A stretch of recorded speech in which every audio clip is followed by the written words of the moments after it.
Bendazo eziwerera ddala 3,000 ze zifuniddwa Ministry y'ebyobulamu nga lyakugema abaana enjoka.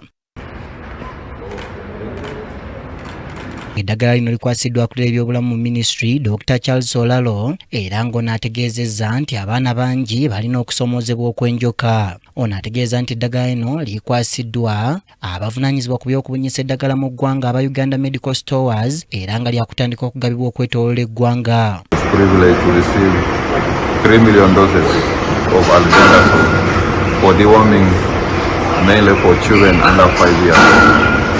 And this will boost our program, and it will be known that investing $1 in deworming gives returns of investment of $23.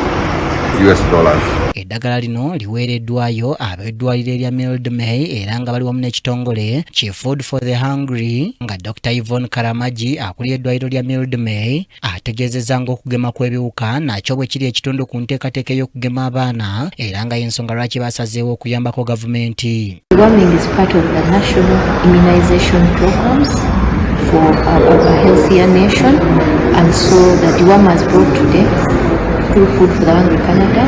Ono agamba nti weewaawo baleese eddoozi obukadde 3 naye ntono nnyo ku muwendo gw'abaana abakyetaaga okugemebwa enjoka kubanga beetaaga waakiri obukadde 11 obwa ddoozi. But these 3 million doses are just a supplement. The children we have, the gap is 11 million children. So the government supports the other part of the deworming. So we do this, we make sure children are dewormed every 6 months. Era bw'ati ategeeza nga bwe kyetaagisa abaana okugemebwa enjoka buli oluvannyuma lw'emyezi 6 okusobola okubakuuma nga balamu bulungi. Kyambadde Shadrack Joshua, KTV Amalindi. Nga tuze ku nteekateeka